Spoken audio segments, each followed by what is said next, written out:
do anything. Like, I couldn't even drive. It was shit.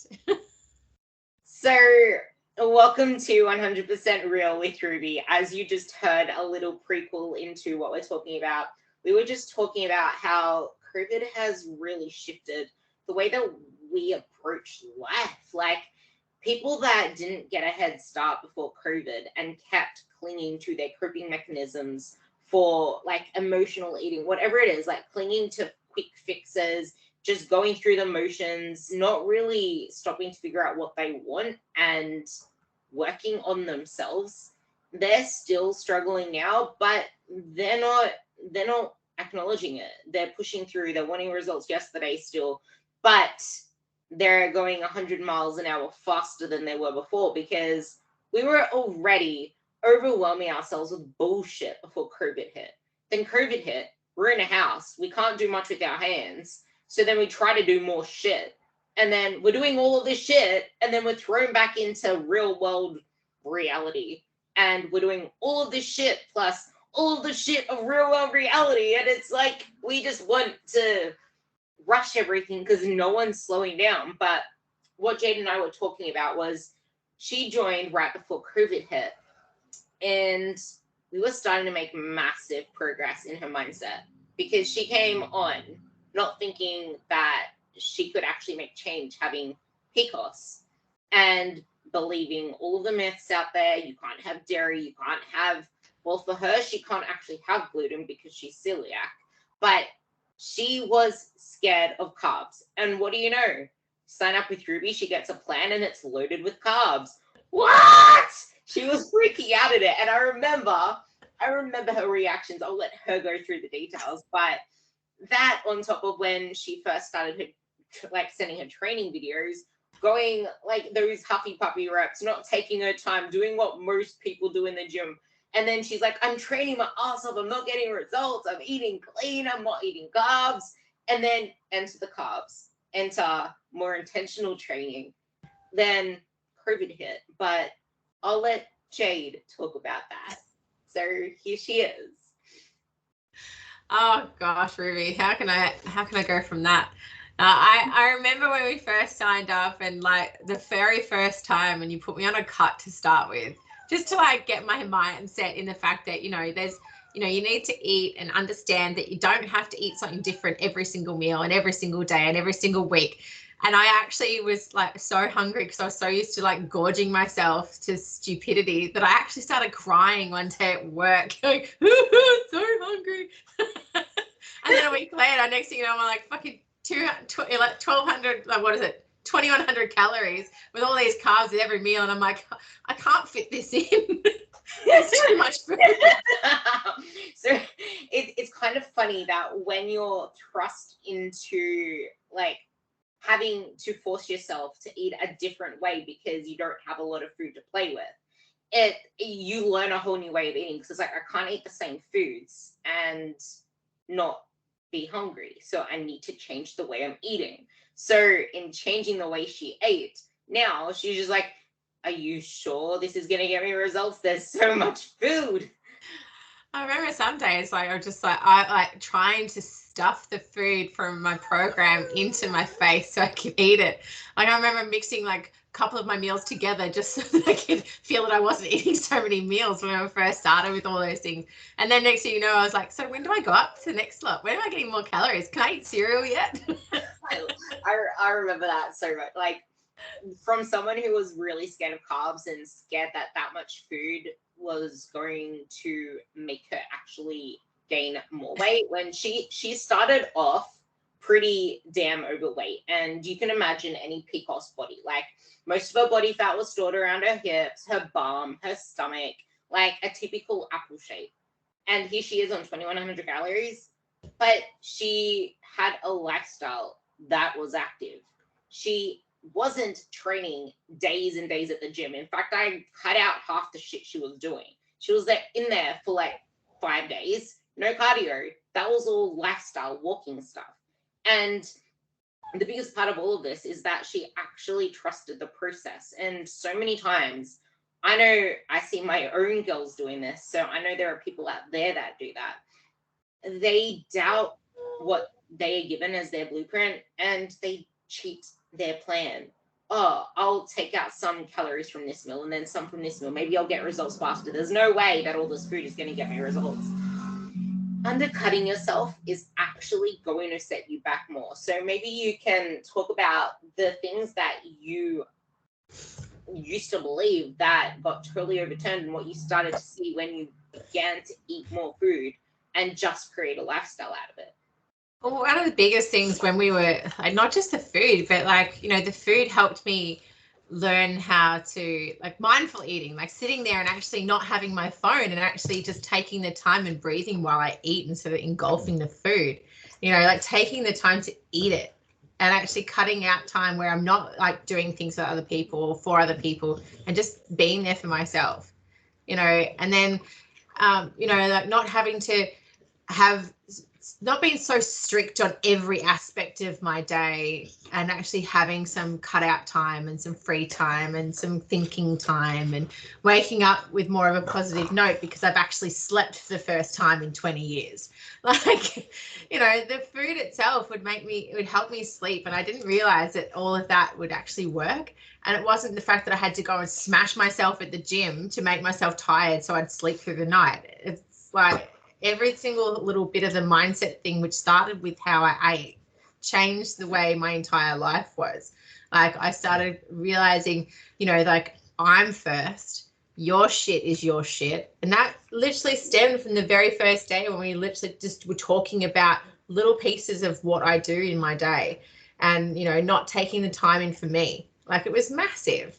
And, you know, like I also remember when I had a sweet tooth, we made the Black Forest cake. Oh yeah, with wheat bix that were amazing with the diet jelly. And then there was a thing. Can I have cherries? Oh yeah, and then we started adding cherries into it. It's just like we're making cherry ripe breakfasts, and then I made and then the pancakes. Oh my god, I had pancakes nearly every day. The thing is, burgers. When you listen to this, she's getting excited over food. Like, who in their mind who wants to lose weight, who starts off looking like a bloody apple, is excited about eating carbs and food? And in this process is when she lost so many sizes. Like, because something she mentioned, which I should have actually introduced this with, is the fact that the first thing I was asking was her lifestyle. The first thing I was implementing is you're having self-care Sunday. You're enjoying yourself. No one comes before you. And I remember she started boasting her own wins. She started amping herself up. I'm the motherfucking queen. Like, she was not like that before. And when clients go from someone who's so self-conscious, someone who doubts everything, who dismisses themselves, to actually cheering themselves on, that is when you start to see the most progress, because you're enjoying the journey. And like, tell me about the changes you actually saw through the process, not only mindset, but well, it's like the first day I went to the gym, I'm like, you know what, fuck it, I'm just gonna wear my crop top because it's hot. And I'd never done that before in my entire life. And there I was in booty shorts, a crop top with my long fun socks on, doing deadlifts or I think I was Romanian deadlifts and squat day, I think that was. And here I am, like, you know, with a little belt on. I'm like, fuck yeah, I look awesome. I love it. And like, you know, didn't give two hoots who was in the gym. Like I used to walk in there, headphones on, like hat on. Don't look at me. Don't look at me. No one can see me here at the gym. I remember that part. And then you started posting more photos of yourself online, which is something you never did before, because here I am, like, post yourself in the group, like actually share yourself in the group. And then here she is sharing every freaking thing because she's found this confidence bloody trait that was dug up in her. Oh yeah, and like you think about it, like we started just before COVID, and then during COVID, here I was working night shift, you know, working like, you know, 12 hours sometimes and not having much time, getting up in the mornings.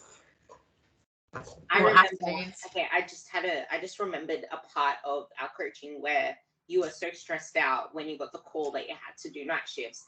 And you were like, I always stuff this up because my meals are going to be everywhere now. I'm always either hungry or not hungry, or craving foods or not craving foods, and I don't know how to do it. I'm like, chill the fuck out.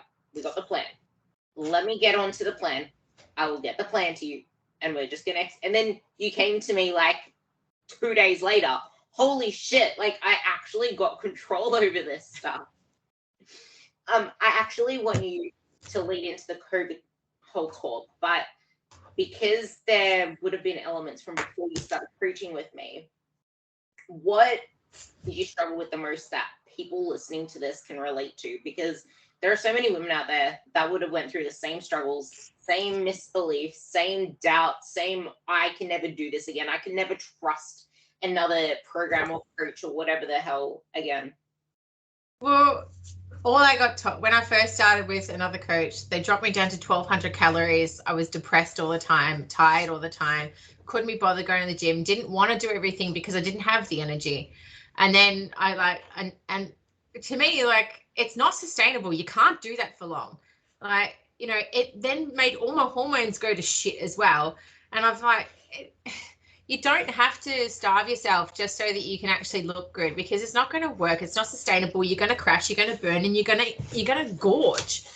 Like, you know, and then you're going to have sugar cravings because you think that's the only thing that's going to keep you awake, instead of actually eating decent meals. And like, the amount of people, like when I was doing night shift, even before before the COVID stuff, when I was doing it and I was eating all the food, I was like, how the hell do you eat that? And I'm like, it's mind. It's all about your mind. Like, it's not about, I can't do this and I can't do that. Like, you don't have to have a V just so you can stay awake and then eat lollies all night shift. Like, just have good meals, and like Charlie is trying to get my attention. That's my dog. But everyone like kept saying to me like beforehand, like, oh, you're getting too old and you've got issues with your hormones and you can't do this and you can't do that. You shouldn't be lifting this and you shouldn't be lifting that. And, weights make you bulky. All of those bullshit things that people say. It's sad that we're made to believe so much of this stuff. And I remember Jade first messaged me when I put up a post on PCOS, and she's like, I need your help me. And then straight from there, like the rest is history. You need to be able to trust yourself again, and you need to be willing to ask for help and do the work there. You need to let go of those old beliefs. But it is so hard to do it's just so hard to do if you don't actually slow down first. And with the whole COVID thing has made that so difficult for people to do. But it's also, why the hell are we in such a rush everywhere? Well, I think the COVID thing, like, because so many people are either locked in their home or still work from home, and they forget that routine is a really important thing. And it's the little rituals, not just like, I got to get up and I've got to do this. It's like your little small rituals, like you get up, you have your coffee and your time, and you drink your water or whatever it is that you'd like to do in the morning, and you keep that even though you're working from home. Get out of the house, go for a walk. Don't think that you have to be in home because you're working from home. Like my biggest thing is like every day now, obviously we'll get to the point of why I'm like the way I am, is I get up and I take my dog for a walk. It's like 4 o'clock in the morning or 5 o'clock, depending on what I'm doing for the day. It's freezing in Victoria, like minus degrees, taking a dog who is just a nightmare half the time because he's still a puppy for a walk, because God forbid I couldn't do that. Like, but like it's my ritual. It's my everyday ritual. It's like your bedtime rituals is so important. See, all of them are important. This is a thing, and I put up a post today. I don't give a shit about after photos. And it's ridiculous that people are all about the before and afters they see online. Like, I can put up all my comp prep people that made massive changes in 6 weeks, going from a normal average person to like thick skin shredded. Like, people are gonna want me to get that after body, but that is not sustainable. Yet everybody thinks it is when they see it online. Like, I can get you shredded, but you're not gonna stay shredded. Like my before and afters were not 6 weeks to 8 weeks apart.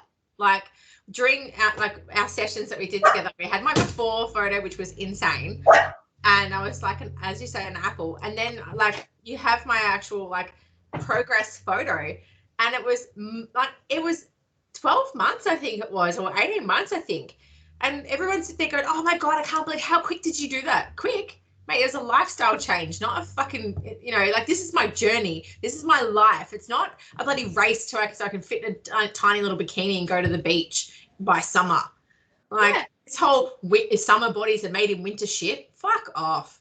But look at the fact that you're actually still able to maintain your body not as it was. Like 2 years later, 3 years later. And this is the thing, like it's not about that 12-week, 6-week, 8-week body. It's about what you can keep 6 weeks after that, 10 weeks, 30 weeks after that, which most people are not doing. Yet no one, it's almost like that whole, oh, I'll just smoke, I'll just drink my heart out. Who gives a shit? No one cares. That's not going to happen to me. Fast forward freaking like 10 years and you're paying the consequences. You don't care about that now, but you will care about it then. And I feel really bad for judging this person, so I'm sorry. But there's this person at the gym that, but she's best friends with the wife of the guy that does this. And I see people in the gym, like she's not the only one, and they're the only people I judge. Like I judge them because of I know what they're doing.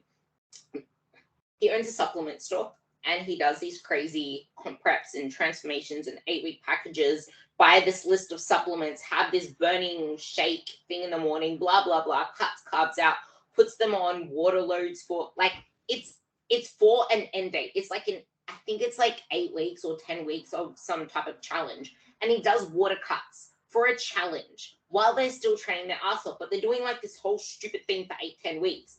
And then you see them a couple months later and they're balloons. Like they have so much body fat on them. And I'm just like, I know what you did. And I know what you did after that. And I know why. And I know who did it to you. And there's like 4 of them at my gym that are the exact same extra body fat. But the thing is, it's not healthy. Every single time you rebound your fat back, you actually gain more fat cells in different areas you never had them before. And fat cells are toxic sites. They are not dead cells. They let out hormones and other signals to your body that are so bad for your health. But the fact that this is glorified, the fact that it's sold, and the fact that they don't care because they're young and they're training their asses off 7 days a week doing stupid shit, like they're not going to be thinking ages away. And it's sad when a couple of them are like mothers as well. It's like, what habits are they going to be teaching their kids? Like, I'll let you take that away now to talk about more about the COVID and then transitioning out of COVID to where you are now. Well, COVID is where I built my body. So, you know, I had my little gym set up in the actual garage that my staffy at the time, Reju, would lovely helper he was, would always help me, especially with like, you know, my bear stances and stuff like that, the things that he used to make me do. Weight your body. Like, or like, you know, when I'm on the ball doing my, you know, chest press, because I, you know, obviously don't have a bench and all that sort of stuff, and there's the dog, you know, trying to help me out, you know, jump on me. But, you know, and then all these really random things that we used to do, like with the towel, doing like my hamstring curls on those tiles. It's gamifying it and making it fun, but I think one really big part here to hone in on is you don't go to a coach to get a training program or a diet. You go there for the support, the accountability, the actual direction, and them calling you out on your shit when you want to cut your calories more, but they're not supposed to be getting cut, or when you need to do split squats for like 2 holes at the bottom and actually slow them the hell down. And I remember when you sent me the squat video and you're doing this weird thing, like bopping up and down. I'm like, dude, count to like 20. That will be your 3 seconds. The squats improve dramatically. Like, yeah, it's the whole accountability part that people miss out on. But well, it's like I was doing deadlifts for years, and then you turned around and said, "Nah, you're not doing deadlifts," or you took them completely off me. You're not allowed to do them because I couldn't do them. I'd never, like, I had all these people telling me how to do them, all these trainers, but yet, you know, they never taught me how to brace properly, how to push my feet through the floor properly. So I had all these stupid habits where I'm just like, woo, woo. Yeah, exactly. And then as soon as we went back to deadlifts post-COVID, all of a sudden, holy shit, I can actually deadlift. Like, I think my favorite exercise still to this day is the anchor squats with the overhead. mm-hmm. They are still a killer to this day, but they are still my favorite because they were just, and they were so slow and so scary when I first started them. And I'm like, are you sure I'm supposed to lean back this far? it's I'm funny. gonna fall. It looks so simple on paper, but it's really not. Oh my god. Like when you get proper programming, shit that looks simple on paper is actually really damn hard. And the biggest thing with Jade was that she was freaking consistent and she showed up regardless. And that's another thing where she mentioned the deadlifts. It's people get so attached to an exercise, to an identity, to a way of doing things that just keeps them stuck. And the worst is when you just finish like losing weight and then you're too scared to eat more food. But here Jade was, because she's been with me for like months and months now. Oh my God, when do I get to eat more calories? When do I get to eat more calories? So I bumped them up to the first predicted maintenance.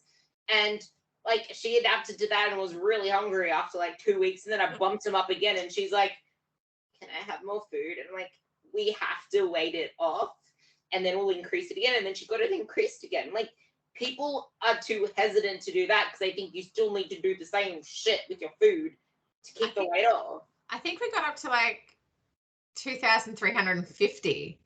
I think that was it before I finished, like before my accident. It was like something ridiculous.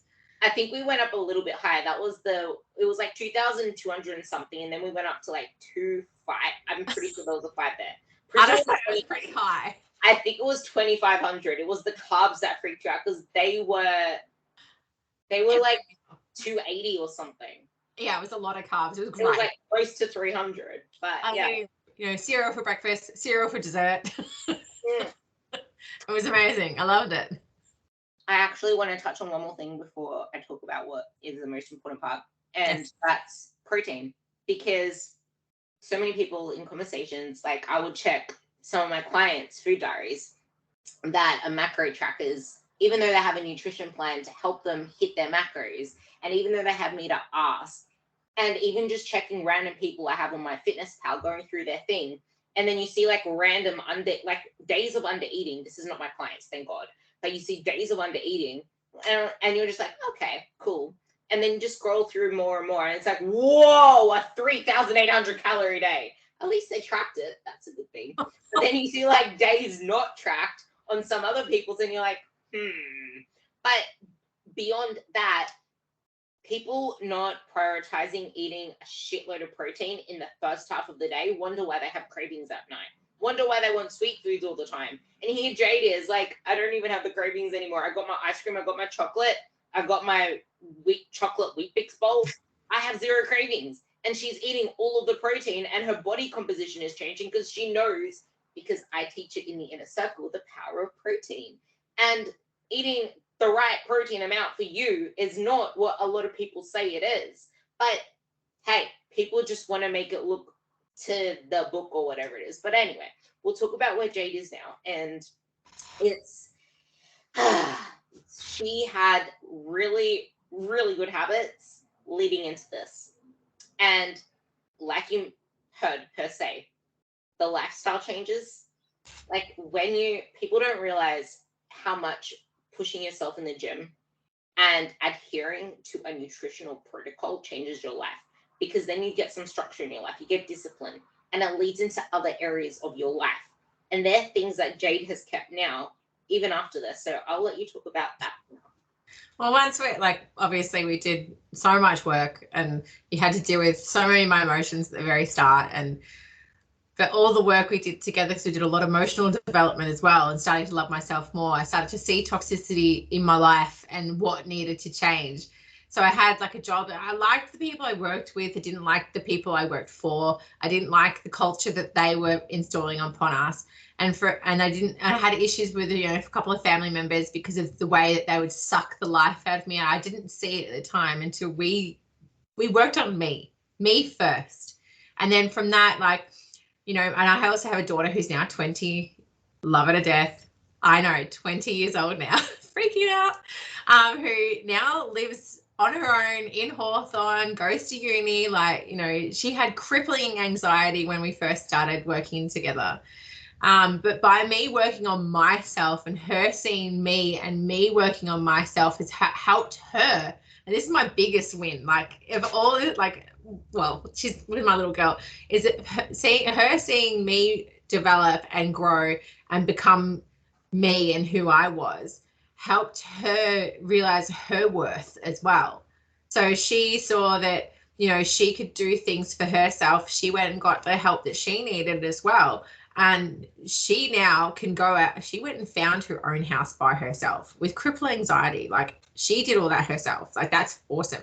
And then I cut out all these toxic people. And you and I were talking, and you know, had someone ask, say, you need to go for this job. And I'm like, oh, I don't know. And I went for the job, and I got it that same day I went for it. Like, I remember that day.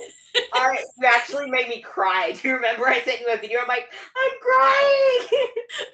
And I love my job. I get to help so many people. Like, yes, there's ups and downs because I work with like hundreds of people dealing with their dramas every day, but I don't take that on myself and take it home.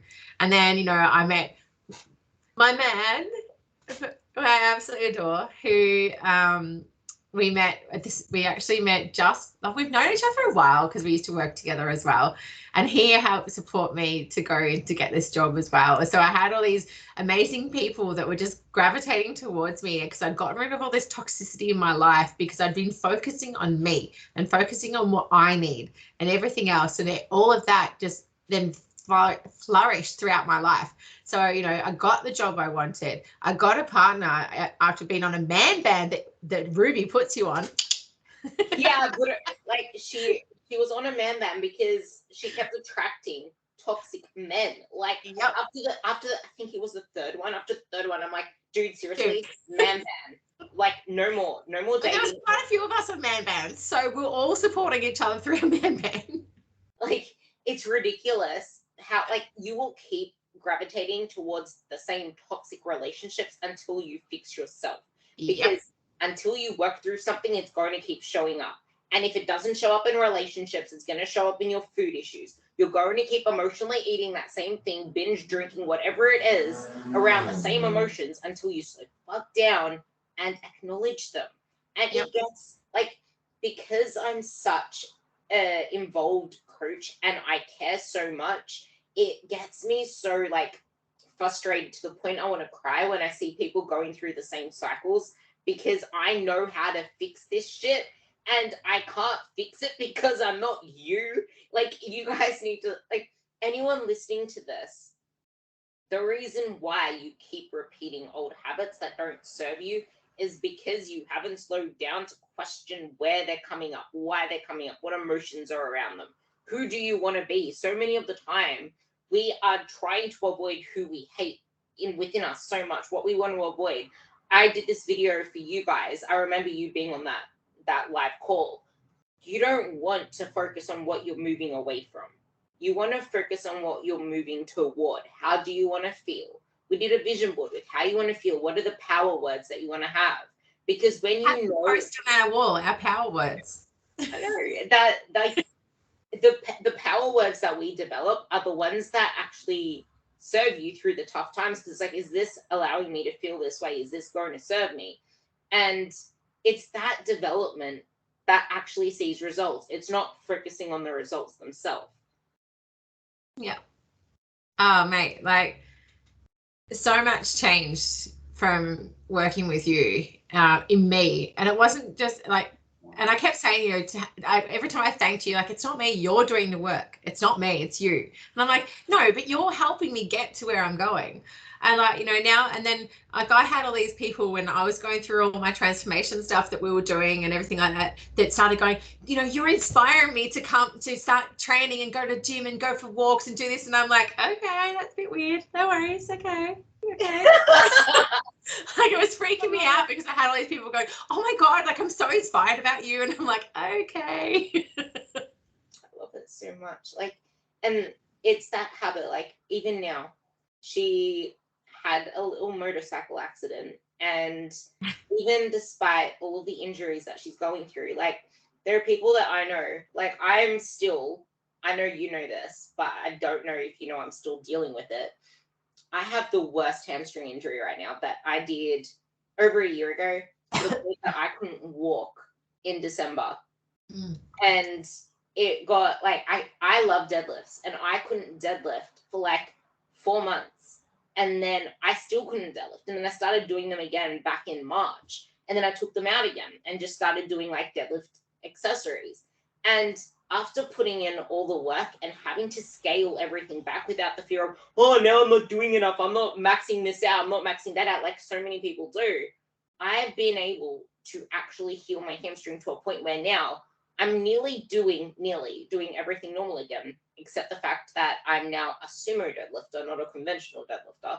But it's being able to have mind management skills. And that is something that Jade has developed and strengthened, not only in her relationships and at work, to be able to deal with the shit that she emotionally deals with in the job because of what her job is, but she's at a point where she can't even weight train right now.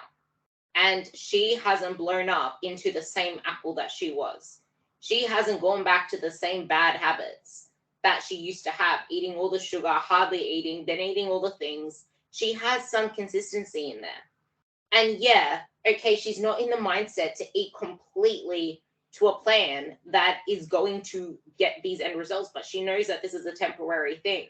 And she knows that when she's back at it, she's going to be able to start making those same changes again because her mindset never faltered from that. It's just when you go through hard shit, you need to accept what you went through.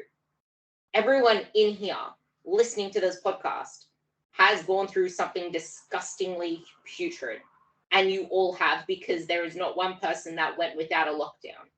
And that shit is just like having an injury. Nothing like Jade's, but it is just like having an injury if you did not yet start working on yourself.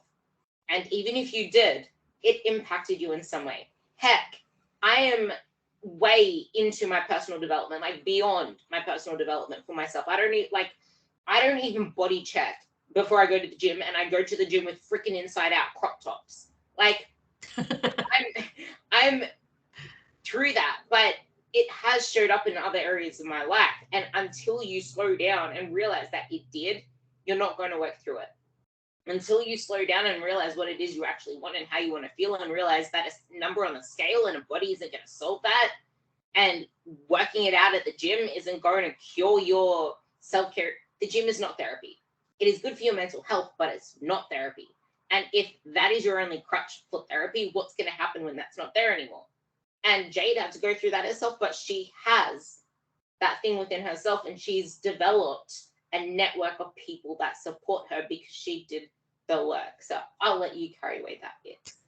What do you want me to talk about?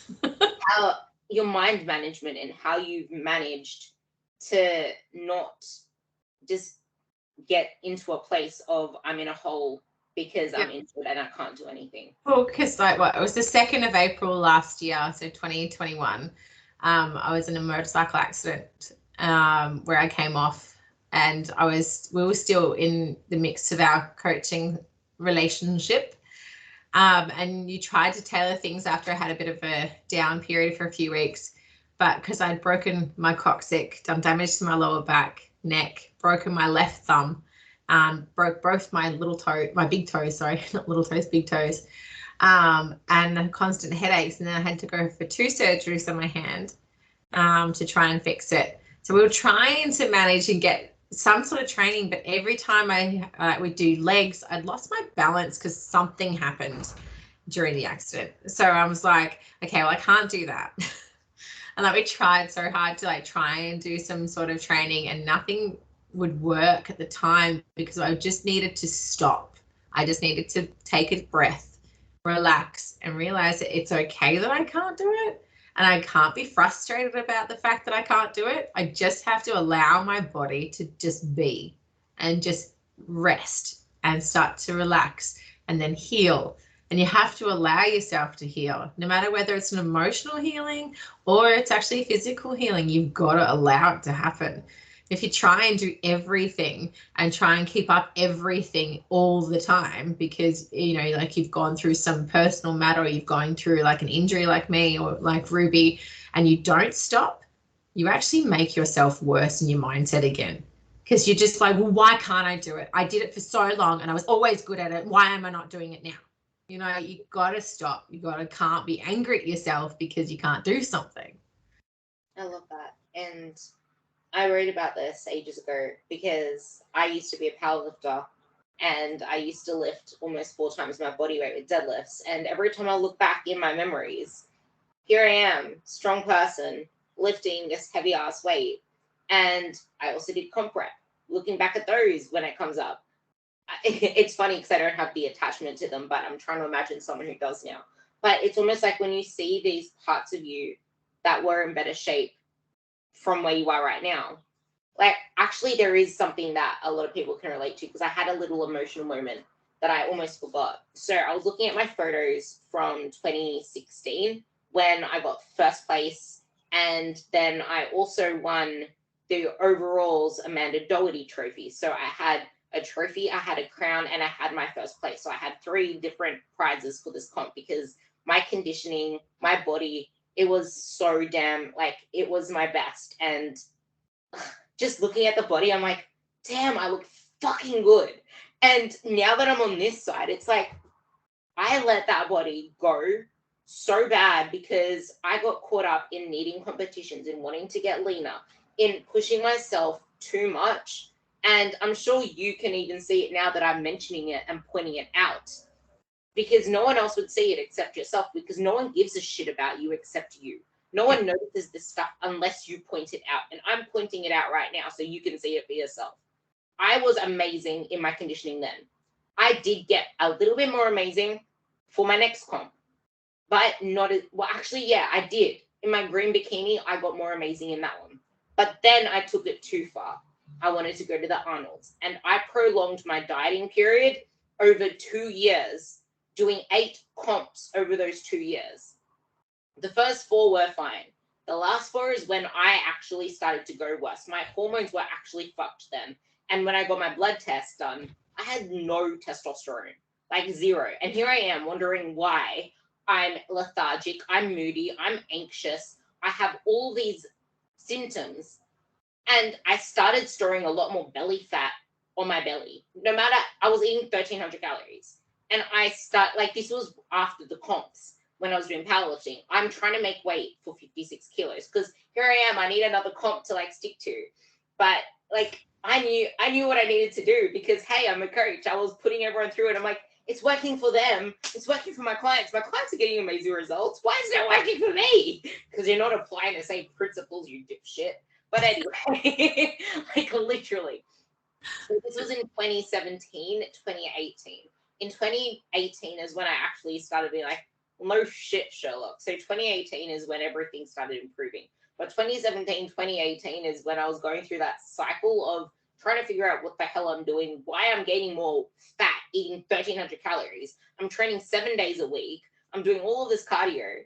And here I am with all this belly fat. Like, I wasn't fat, but I had belly fat that wasn't there before. And no matter how little I ate, there was belly fat. But with all that sorted after that, I was able to come back. And that's like, this is about Jade, but this is something that I'm bringing in where if you push something too far, something is going to give. And now I want you to relate that to something and bring in your experience with that very thing. Oh, I tried pushing everything, when I went from being so fit and so disciplined, and I had to not have that. I couldn't walk properly, couldn't move properly, I couldn't even put socks on. like you know how like when you've gone from being like be able to do everything for yourself and be able to lift carry all the shopping bags in at once and not even be able to put your socks on anymore or wash yourself or anything like that. It really scares you. Like it 100% scares you. You just you think that no, but I can still do it. I can still do everything. I can still be that person. It's like, no, you just need to stop. And you need to understand that there's a process that still has to happen, even, you know, even now, like in the recovery phase. Like, it's an important thing to do. It's, you don't realize what you got until it's gone, kind of thing. Yeah. And this is something that I wanted to relate to with my car, because when I was thinking about moving states, and I'm like, moving my car. Well, I worked so hard to get this car, and I never appreciated my car as much as I did until I thought about moving states. But the thing is, the way that Jay just said that, and the fact that something happened that she had no control over, everyone, every day, who isn't already achieving their goals, is doing this to themselves. You're doing this to yourself every single day because you can take control. You can direct your life forward to get to where Jade was before her accident, to get to a mindset that she's never lost. But that same thing you can get for yourself. It's like, I have so many people who turn around and say to me, oh, but I just don't have time, and I just, you know, to go for a walk every day. And I'm like, you have to make it. Like, you have to just go, you know what, I'm going to do a 10-minute walk in the morning, and get up 10 minutes early every day for 2 weeks. It's just little things. You just got to do little things that start at the bigger process. Like, you know, I went from, you know, being able to do all the gym stuff to not even be able to walk down the street. And it was just like, okay, I'm just going to walk down to the road and back. Or I'm just going to walk down 3 flights of stairs to the bottom, to the laundry, and put a load of washing on. Like, you know, little wins, and be excited about all the little stuff like that you weren't doing a week ago, but you're doing now, you know.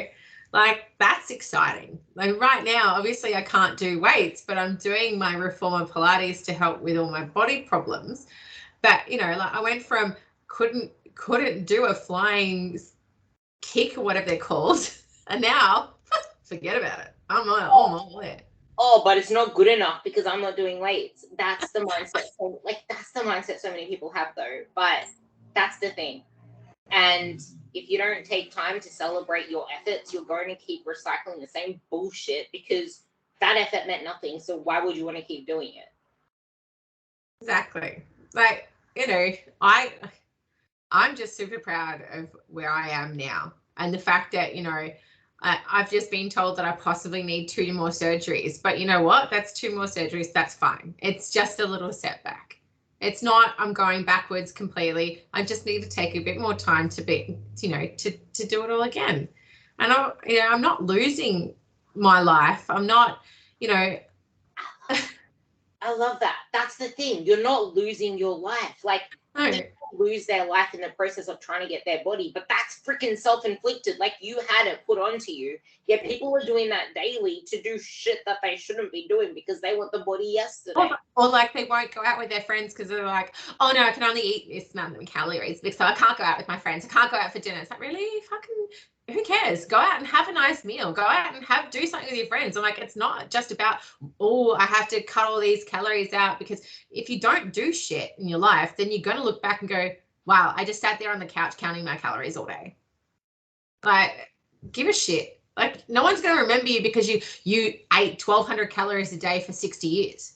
That's not what you're going to be remembered for. You're going to remember because people are like, oh my God, I love hanging out with you because you've just got a vibe. And that's one of the things that people like, that I love when people say about me, you've got a vibe and you're, you know, you're effervescent. I love that. You know, like, you know, why be that person who has to, you know, consistently say no to everyone and everything in your life because you're so worried about 1,200 calories because someone on Instagram said that's what you're supposed to be doing. TikTok's making everything worse for people now too, because it's like, oh, I got all the free information. I don't need to have guidance. The free information is bullshit. If that's all you needed, you'd be like feeling freaking badass. But that's the thing, people don't look at how they feel as a metric of progress. But you said something I absolutely loved, and it was the actual social element, and it's saying yes and saying no, but it's saying no to things that aren't fuck yeses. And it's knowing what your fuck yeses are, so you go after them, because you can't say yes to everything and realistically get to a life you love and want to live. This year, like, I'm still recovering from my injuries, you know, all that sort of thing. And I said to myself, it wasn't my New Year's resolution, because I don't believe in those things. Because if you're going to change something, you'll fucking change it any time of the year. Yeah. I just turned around and said to myself at the start of the year, you know what? It's going to be a fuck yes year. It was like, I think it was like end of February. And it's going to be a fuck yes year. So I just said yes to absolutely everything that I thought that I was going to actually get some joy out of. Not like, yes, I'm going to go out and do everything with all these people that make plans for me. I say no to so many people because I can't be fucked, because I like, hang on a second. Are you going to bring something to me that's going to make me feel good, or are you going to suck the fucking life out of me? Like, do I leave your presence and feel drained, or do I leave your presence and feel excited? Because I don't want to go and sit around with people that literally feel like they're sucking the essence out of your body, because they are so, I don't know, like, I don't even know how to describe this, but it's like they're a bloody leech for your emotion and your energy and your attention. And it's just like, and you leave your conversation like, oh my God, I just want to go curl up in a ball and die. That is so gold. That is gold to end this on. I actually think I'm gonna read my wallpaper because it's right in front of my face, because that computer has nothing on it. When you take responsibility for your life, you develop what you need to accomplish your dreams. And I completely forgot that was the wallpaper, because I always have freaking tabs open. But that is something to remember. When you take responsibility for your life, when you take ownership, when you stop trying to put blame on other people, when you stop trying to play victim to whatever it is, your past, I'm not this, I'm not that, it's actually power to you. It's not the fact that we're being critical or harsh or whatever. You are giving yourself power because it's in your control. And when it's in your control, you can then take the steps to change it. And this is where overwhelm and anxiety come in, when you think you need to do all the things all at once, because you're in a rush and you don't realize the fact that you have your whole life ahead of you. Like, people, we're so myopic. I'm myopic too. Like, I've been working really freaking hard for 4 weeks. Why haven't I got a booty yet? Like, why haven't I got my ass back yet? Like, looking in the mirror, like, I still have a pancake on that side. That side looks better. They're so freaking uneven because of my hamstring. But why isn't it bigger? Like, it's been 4 weeks, Ruby. Like, you've only just opened up your hips 4 weeks ago. Like, when you work really hard, it makes sense to want to see the results straight away, especially when you're doing something you've never done before. And I'm experiencing it now, but not in the same way, because I've done this my whole life. But the fact that I had an injury, and now it's just like, okay, so now I'm trying to get my muscle back after I lost 3 kilos of it over lockdown. I'm trying to get it back, and it's a slow process, and I'm working my ass off. I am working my ass off, and I'm not seeing what I want for it. But I could be making progress. I just don't see it, because I look at myself every day. And that's exactly what I tell my clients, and that's what I tell myself. Because I actually tell myself that. How am I going to even know if I'm making progress? Because I can't see minuscule progress when I'm checking my ass every single freaking day I'm in the gym. Like, you're your harshest critic. And if you want results on macro levels, you are never going to see progress on the micro levels. And that's just fact. You didn't even see it yourself until because my girls are not allowed to compare their photos without me. My girls don't step on the scale.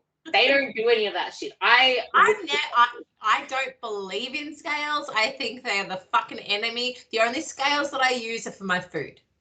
That's the thing, though. That's what people should be caring about. Because if you look after the inputs, the outputs look after themselves. Like, it's common sense. Track your inputs. Have them in line with the person you want to become. And the outputs and the results look after themselves. And because I didn't like them comparing themselves photo to photo every 2 weeks, 4 weeks, whatever the hell they do, just to, I'm going to see if the seed's growing. Has the seed grown yet? I just dug it. Like, that shit only puts you down if you're looking at yourself in a way to say, oh, I haven't made progress fast enough yet. So they're not allowed to do it. So then I did it for her, and she's like, what the fuck? Me? Like, was that me before? looking at photos of myself, and every time I took my photos for you, I'm like, oh, I hate these photos, and I never looked at them. I take the shots for you, post all of the ones you needed, and then delete them. And then I sent her the photos, and she's like, "What the fuck is that?" Yeah. Actually? Wow. I'm like, okay, I need you to go through your phone to find me all the oldest photos because I need to show you something that I just noticed, and then I'll show her something I just noticed. I'm like, do you see that line? You never had that line before. Oh yeah, my side leg line. I remember that day because I noticed that in one of the videos. I'm like, I need a photo of you in the same place under the same bar. Just like try to get one as slumped the same way so I can show you. Oh, like when I was doing biceps one day, and you're like, see, you look at your guns, and I'm like, hell yeah. I love it. Like this is the stuff that matters. So if you're not actually enjoying the process, if you're not experiencing life, what the hell are you doing this for? And if you are a mother to kids, what the hell are you doing? Like, honestly, what the hell are you doing? You are a role model to them. No matter what you say to them, they don't listen, they watch. And just as Jade said, I see it all the time with my mothers. I see it all the time. And it is amazing the changes that you make and how they impact all those around you. So with that, are there any parting words that you want to leave before I stop the recording? You're not a victim of your past. Your past does not define who you are. You can be a hero of your own fucking story. All of that. All of that. So if you like this podcast, reach out to me. And if you want to connect with Jade, let me know because I will. She actually supports Workers Union. So if you are having issues with people being dickheads in your life, you know where to turn. But I will put a few little pointers in the caption thing below. And don't forget to rate this podcast. If you don't want to leave a review, don't worry, but leave it a 5-star rating and share it to a friend who needs to hear this, because I know people don't always like sharing into their stories, but there is someone that you can forward this to that needs to hear what Jade had to say, and maybe you might need to hear it again, or write a note of the time points in here that resonated with you the most, because that's something I do when I'm listening to podcasts that hit home. And with that, thank you for listening to the podcast, and I will catch you on the next one. Fuck is my mouse?